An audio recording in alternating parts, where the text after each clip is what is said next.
Listen, my children, and you shall hear the midnight ride of Paul Revere. For the 18th of April in 75, hardly a man is now alive who remembers that famous day and year. He said to his friends of the British march, by land or by sea, from the town tonight, like a lantern aloft in the belfry arch, the North Church tower is a signal light. One if by land and two if by sea, and I on the opposite shore would be, ready to ride and spread the alarm through every Middlesex village and farm, for the country folk to be up and to arm.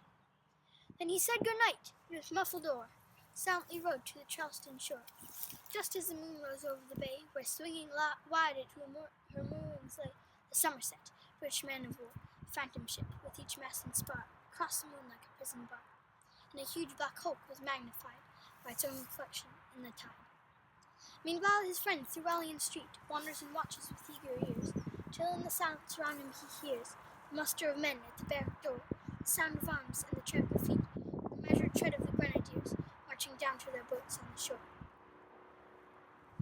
Then he climbed the tower of the old North Church, the wooden stairs with stealthy tread, to the belfry chamber overhead, where he startled the pigeons from their perch. Sombre rafters round him made masses and moving shapes of shade. The trembling ladder, steep and tall, to the highest window in the wall, where I paused to listen and look down a moment on the roofs of town, with the moonlight flowing over all. Beneath, in the churchyard, lay the dead, their night encampment on the hill, wrapped in silence so deep and still that he could hear like a sentinel's tread the watchful night wind as it went, creeping along from tent to tent, seeming to whisper, "All is well!" A moment only he feels the spell, and placed the hour, the secret jet, the lonely belfry, and the dead. Suddenly, while his thoughts are bent on the shadow of something far away, where the river winds to meet the bay, a line of black that bends and floats, and a rising tide, like a bridge of boats. Meanwhile, impatient to mount and ride, booted and spurred with heavy stride, on the opposite shore walked Paul Revere. Now he patted his horse's side. Now he gazed at the landscape far and near, and impetuous stamped the earth, and he tightened his saddle girth. But mostly he watched with eager search the belfry of the old North Church, as it rose above the graves on the hill, lonely, spectral, sombre and still. When lo, upon the belfry's height, a glimmer, and then a gleam of light!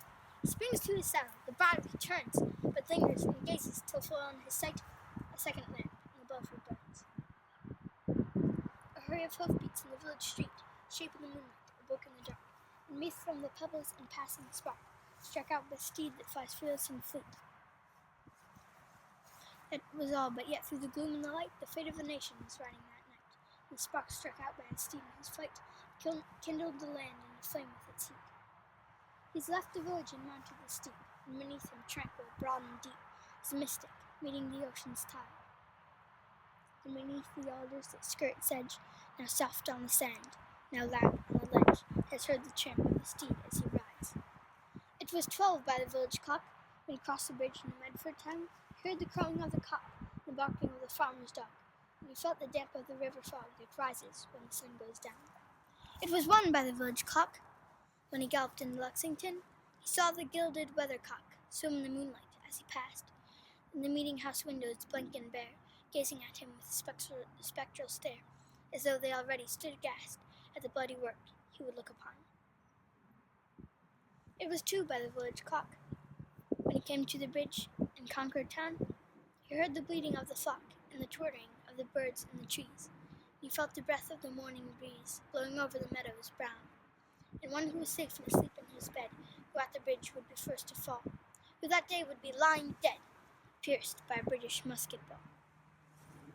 You know the rest in the books you've read, how the British regulars fired and fled, how the farmers gave them ball for ball behind every fence and farmyard wall, chasing the redcoats down the lane to the fields to emerge again, under the trees at the bend of the road, only stopping to fire and load. So through the night went Paul Revere, and through the night went his cry of alarm to every Middlesex village and farm, cry of defiance and not of fear, voice in the darkness and knock at the door, and word shall echo forevermore.